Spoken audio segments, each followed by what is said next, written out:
Hail Metal Nation! It is I, Tim. I'm here with Mike. And that's all I got for the intro today. It's podcasting down, subscribe, and twist the bell and press the Patreon link and make a lot of accounts and give us $1 each on each one. But that's all the shilling I got today because we have such an extremely exciting scientific paper to read today. So my mom sent me an article that said bats use the same technique for communications that death metal vocalists do. So I read the article and it linked to this paper from 2009. So it's that's the latest death vocals that they could use. But so I haven't read past the abstract. I scanned it real quick, and there's charts and tables and some great words like electroglottographic, and there's even equations so I would like to read the abstract or attempt to read it. But what this is voice production in for those not aware, for listeners who don't regularly read scholarly papers, the abstract is like the summary. It's like when you go on IMDb and read the plot summary, not the synopsis. The synopsis would be the rest of the paper. And then the script would be their full data or whatever, the actual film. But anyway, yeah, so I just put it in movie terms and it's clearly going to be just as exciting. So, voice production in death metal singers by 6 people. Cornelia Eckers, Diana Hutz, Malta Cobb, Peter Murphy, Diana Halbin, and Bernard Lannert from Zoid University, Department of Speech and Language Pathology. One of them is the chair of phoniatrics and pedaudiology. Pedaudiology. Yes. I don't know what RWTH at Aachen University. Then one of them is from the Erich Steenhaus Institute. Another's from the University of Music Detmold. And then one's from the Department of Electronic and Computer Engineering, University of Limerick in Ireland. So, abstract. Singers in death metal style, a deep and harsh, i.e. kind of grunting form of singing, often use a unique form of voice production called growling. All right, right off the bat, let's evaluate this. Would you call it grunting? I don't think that's the right word. No. Unless they're talking about, well, you know what? We need to figure out what bands they're talking about, because Pig Destroyer, I would say that's grunting. I mean, it depends on the song. Grunt. Yeah. But here's the thing.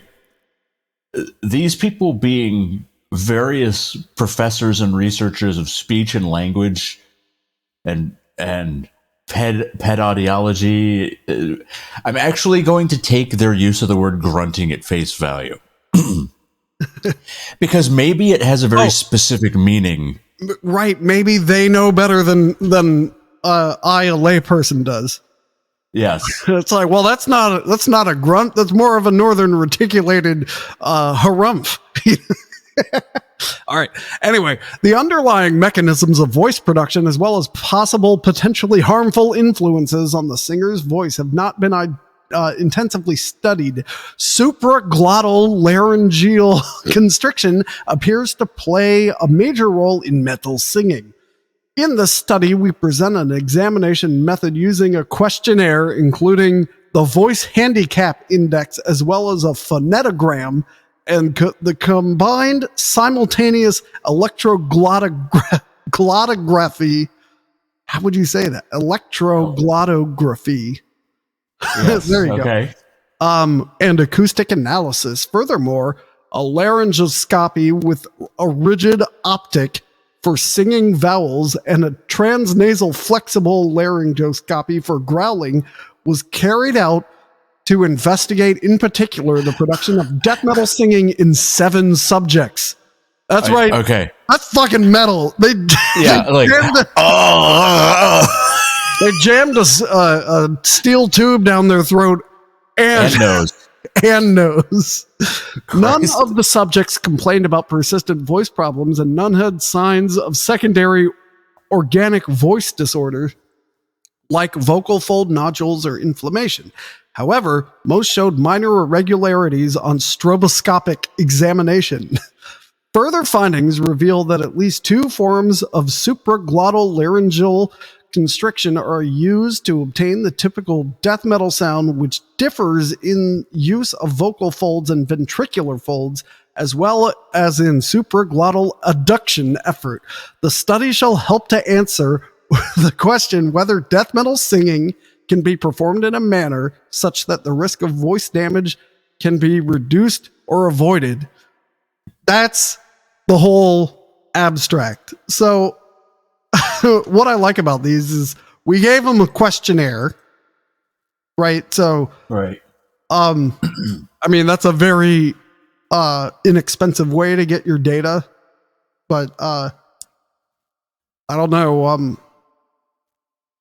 Like you have, hopefully they answered truthfully, or because maybe they say, oh, there's nothing wrong with me, and they could be riddled. Like, do they send it to Corpse Grinder Fisher, who sounds like his voice has been blown out for decades? Or are you thinking of Chris Barnes? Yeah. Oh, yeah. Another good example. But it also doesn't answer the question if death metal singing hurts you. This is hopefully they're going to reference it. Like, I think their goal is to be referenced later by other people studying this. But who's funding this? That's another question I have. Well, something interesting, just kind of scanning through this, is the references that are used. So I mean, here's a line a little bit later. Is considering the physiology, Sakakibara et al. Found that the aripiglotic folds vibrating in addition to the vocal cords for 2 singers producing growl voice.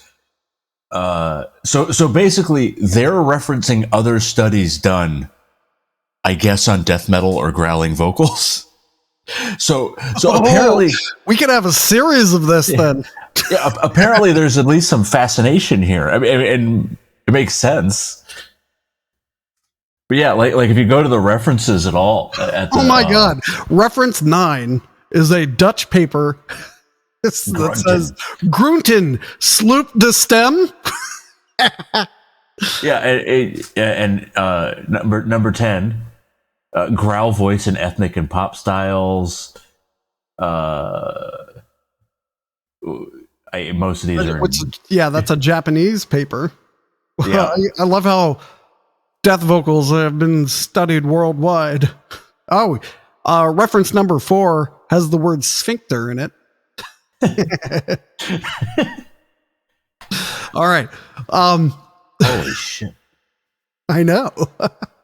Analysis with the hoarseness diagram. Okay, we'll get there. Method. So, we mentioned the jamming stuff into their faces. I think it would be good to read method, subjects, participants, and data collection, because it explains exactly what they did and how. Laryngeal movements in growling were observed directly and indirectly by recording of endoscopic digital images, EGG, that's electroglottography, waveforms, and sound waveforms. The normal and the growl. So are they taking into account mic cupping? Or hopefully they threw that data out. Because does it even apply here? That. You don't want posers in your data. No. There's a poser. There's a poser coefficient later. Don't worry. It's adjusted for. The normal and the growling voice were tested with a phonetogram to get more information about the capacity of the growling voice and the symptoms of voice disorders. Furthermore, the stress of voice and possible voice disorders are examined within a structured interview as well as with the Voice Handicap Index. The investigations took place at the Clinic of Phoniatrics and it's audiology with ped in front of it. Audiology. Pedology. Ugh. At the University Hospital Aachen, which I assume is in Germany, or that could be Danish.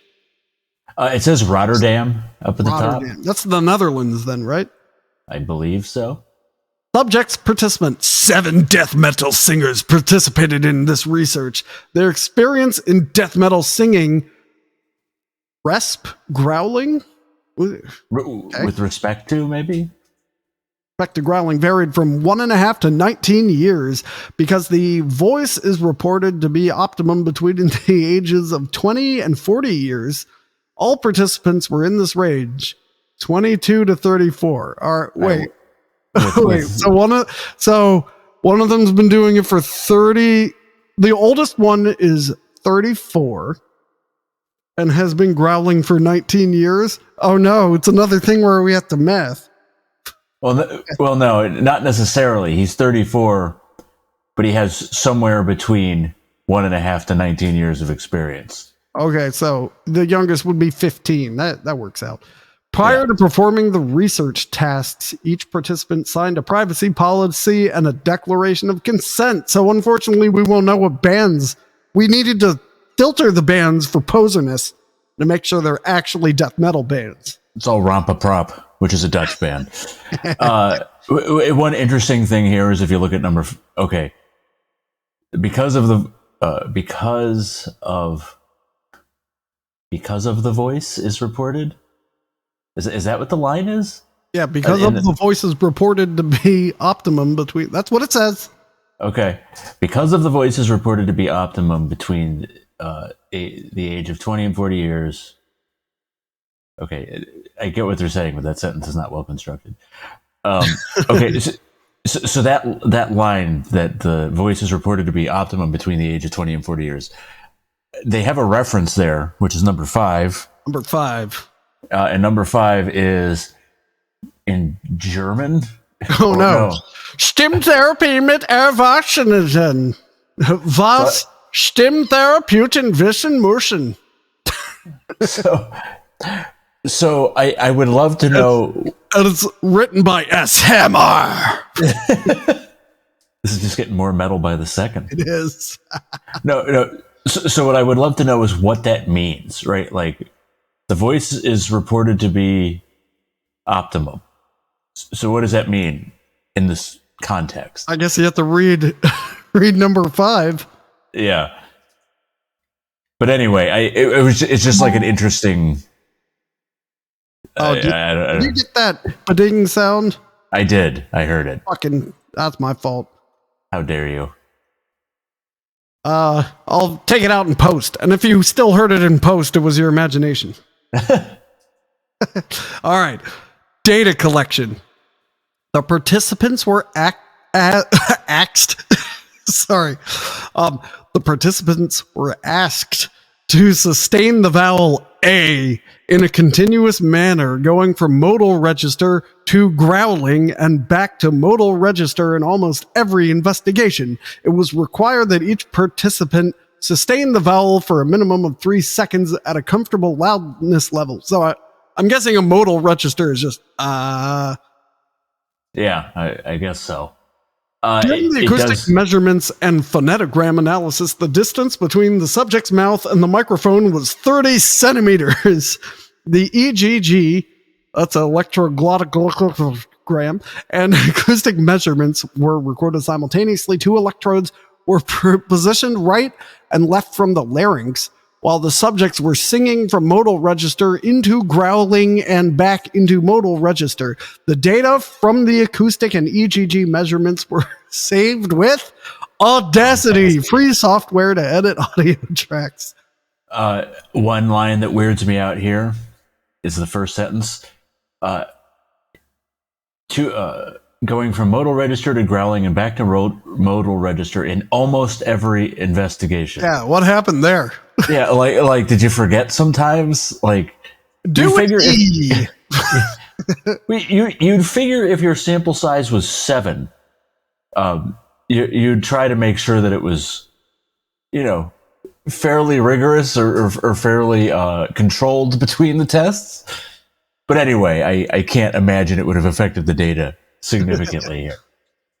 The next paragraph, I love that they list all the software packages they use. So the next one says the investigation of the vocal performance was first done regular in modal register with the software Phoneto. Reference 8. Then the subjects had to produce the growling style. In order to get some valuable results, they had to try singing in the deepest and highest possible tones in growling, in addition to the given tones in the phonetogram. Ooh, ah. Oh, no, it has to be A's. Oh, ah. There you go. There's some data for free. You're welcome. Oh, I forgot to jam something down my throat. The endoscopy was carried out by a doctor of the Clinic of Phoniatrics and Pedaudiology. Maybe I'll get it right by the end of the paper. University Hospital Aachen, the last author of this paper. The first, and I like how clearly he wrote this paragraph. He's like, I need my credit. Right. The first endoscopic investigation was carried out with a rigid optic steel tube. Here the subjects were asked to sustain the vowel I to get some information of the organic healthiness of the larynx and the vocal folds. To get some more knowledge about the physiological aspects of growling, there was also done a transnasal flexible laryngoscopy.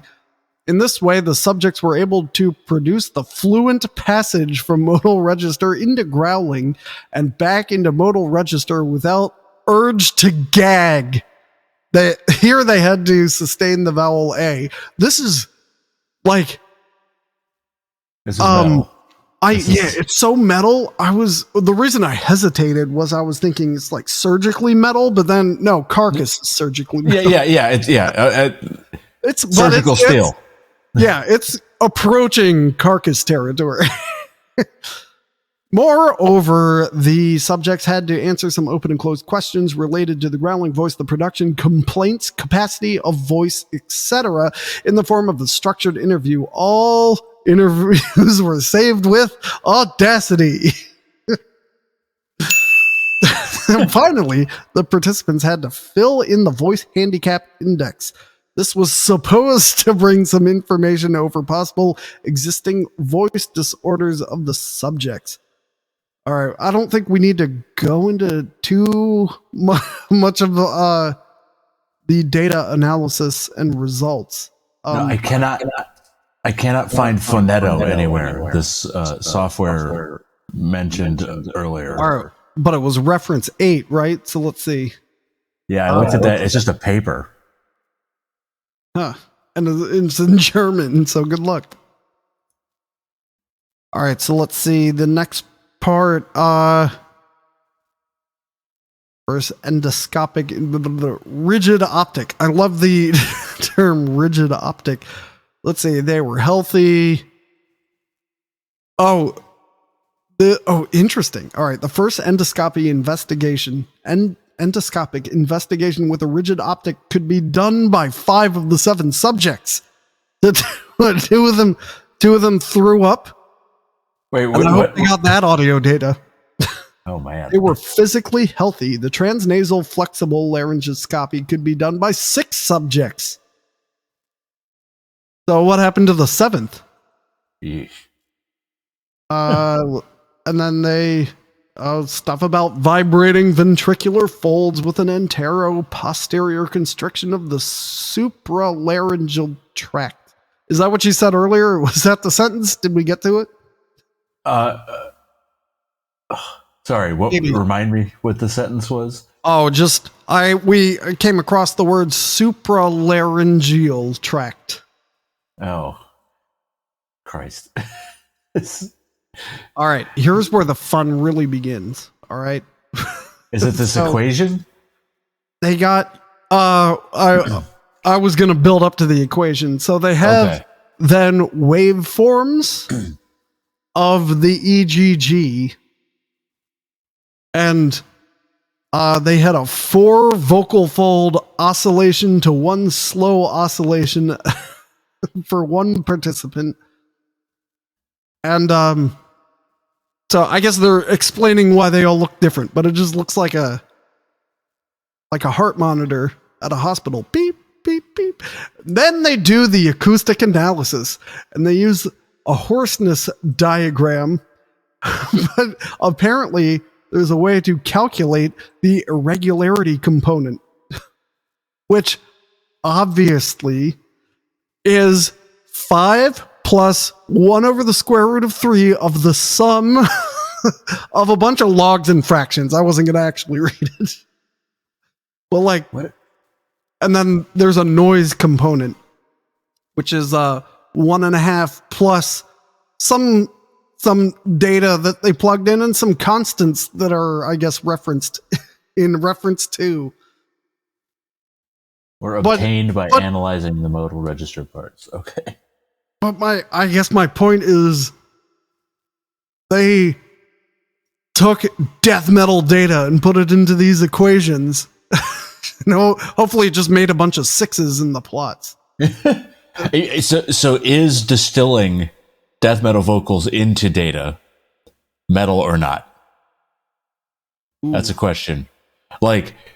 Because one of them is trying to impose an order onto the death metal vocals, which I believe Matt has brought up in the past, is imposing order on things is definitely metal. Or imposing your will, I suppose. Maybe not order. So I don't know. Is this study metal? Is this data metal? Well, I'm about to make it less metal. So they take these numbers and then they can get voice parameters out of them. The PPQ and the EPQ, pitch perturbation quotient, also known as jitter, and the energy perturbation quotient, also known as shimmer. Those are not metal terms, but they found with growling, the EPQ gets real big, and then they have some scary charts where they have a dotted line where the normal should be, and then this twisted mass of death where the death vocals are. So that's pretty cool. That is pretty awesome. All right, because it intersects itself. Yeah. Normal is it's like a really what's the word for it? A polygon that doesn't cross itself. It's I didn't know we were gonna get into what's this geometric study of shapes called? Not geometry. Topography. I didn't know we were gonna get into mathematical topography. Yeah, but it's like you took a piece of paper and crumpled it. That's what it looks like. So let's jump ahead. We're gonna skip a bunch of stuff, because if anyone's still listening, they're just still here to hear the conclusions. So it says there are 2 major forms of producing growling. One using the ventricular folds and another using the aryepiglottic folds. The possibility that during the vibration of the aryepiglottic folds, the ventricular folds vibrated as well could not be ruled out. So I guess some of these death singers are twice as death metal as the other ones. This cannot be seen during the laryngoscopic investigation. Contrary-wise to this study, reference 10 excluded a vibration of the ventricular folds while growling. Man, we gotta read number 10. We do. Growl voice in ethnic and pop styles. Oh, it's from Nara, Japan. Look at that. Oh, hey. The acoustic measurements analyzed with the hoarseness diagram resulted in high values for jitter and shimmer. Not metal. That's what I say. This resulted in a high irregularity component. I'm okay with that. That's metal. Yes. The analysis with Pratt, which we skipped over, showed different results for unvoiced frames during growling. Some audio tracks of the subject had many unvoiced frames and others just a few, so it differs from 0% to 77%. Okay. So pointless? Yeah, and then it just goes on, and they were clearly just trying to fill for space to be published in their journal. But all right, so what's your verdict? Is this study of... Well, should we evaluate the study and decide whether this study is metal, or should we take this data and decide that it is scientifically proven how metal death vocals are, or both? So, I sort of okay. I want to take a tongue-in-cheek look at this for just 1 second before we get to the metal evaluation. All right. Discussions and conclusions. All right.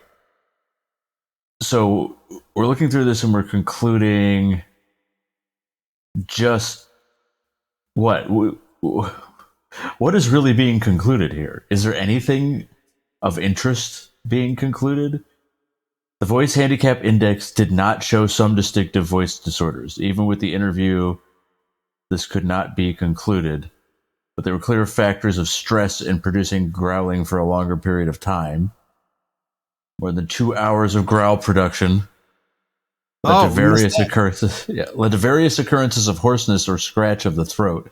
The VHI afterwards was not the best method to investigate voice disorders. A screening or logopedic investigation might have been more informative. So did we really get any information out of this? Because I think there was... So what they proved is that you could use different vocal folds to make your growling, which the other study didn't have. There might be up to 4 vocal folds going at once. And then, this reference 10, they keep basically saying they found different things than reference 10. Then, they unsurprisingly found that death vocals are highly irregular vocally. Yeah, no shit. And then they could not conclude. So there's no evidence that death vocals hurt your voice. That's interesting. I think that's where they were going. I bet they were kind of like expecting that to happen. That's why they're... Okay, so maybe, yeah, like you said earlier, this is for someone else to reference. Yeah, and maybe to get them more money so they can do it again. Fair enough. Okay, so there is some value here, though they weren't able to really conclude a whole lot other than it doesn't seem to immediately hurt. This was 13 years ago. So it is possible that they have they've already gotten this updated. I'm going to go to Google Scholar. We can see it has been cited by 19 later articles. Oh. Anyone can go to scholar.google.com, just put in your paper name, and then you can find the paper, which I did. And then at the bottom there, it says cited by 19. So here's one called Terminology Issues with the Poietic Aspect of Vocals in Heavy Metal Studies. So someone got money to do that. Scream detection in heavy metal music. Oh, that's got detection. Scream detection. That's got to be an AI paper, I bet. I want scream detection. All right. Here's what it says for scream detection in heavy metal music. Harsh vocal effects such as screams or growls are far more common in heavy metal vocals than the traditionally sung vocals. This paper explores the problem of detection and classification of extreme vocal techniques in heavy metal music, specifically the identification of different scream techniques. We investigate the suitability of various feature representations, including sepstral. Oh my God. Okay, so sepstral is like a time reverse spectrum. Oh my goodness. This is like new. It's like super advanced signal processing, like graduate level or beyond. Spectral and temporal features as the input representations for classification. The main contributions of this work are: 1, a manually annotated data set comprised of over 280 minutes of heavy metal songs of various genres with the statistical analysis of occurrence of different extreme vocal techniques in heavy metal music, and 2, a systematic study of different input feature representations for the classification of heavy metal vocals. Now, this says to me that they were unsuccessful. Oh, man. Because it just says they're looking at it. Anyway, this is all the fun you can have by looking up scientific papers about death metal. So I hope this has been enlightening for you. Unsupervised clustering of extreme vocal effects. That is a deep learning thing. Oh, shit. Unsupervised. So supervised clustering is a person looks at it and goes, yep. And unsupervised is you trust the thing. Yeah. What are they training it to do? Just recognize it? So I didn't click off that thing, but you have a labeled data set. Oh, this is why we're the most popular data science podcast there is. You have a labeled data set, and you go, this is this is. It ends up with a classification vector, probably over time, and it goes. Yeah. So there's a scream here, and it's this type of scream, and that's all manually labeled, right? Oh. And you run your data through, and the AI figures out how to get to the end, right? And then you give it data it hasn't been trained on and see how well it does. And every time you do a CAPTCHA, you are labeling data for Google. I just want to read this. We apply k-means using the Euclidean distance to learn the dictionary D, which will contain k different centroids representing the types of singing voice we want to cluster. K = 4: normal, growl, fry scream, and roughness. Consequently, D is a K by M matrix. Notice that the data of the training set is not labeled, making this a completely unsupervised process. So he's got 4 clusters here of I guess, are normal, growl, fry, scream, and roughness. Yeah, those are the 4 ways he's trying to. Those are the 4 categories he's aiming for.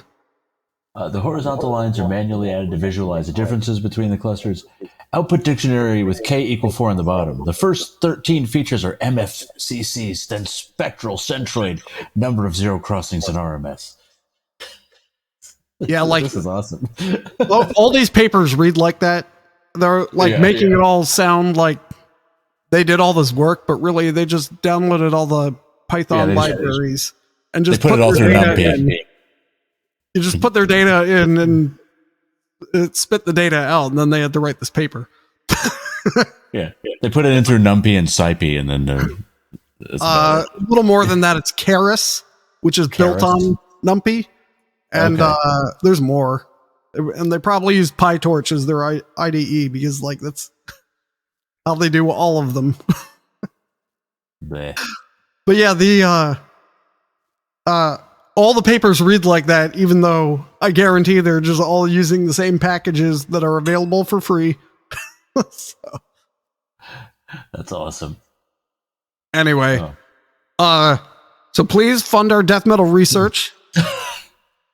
We're part of the University of Death Metal. We'll cite both these papers. Actually, Seven. we should cite them.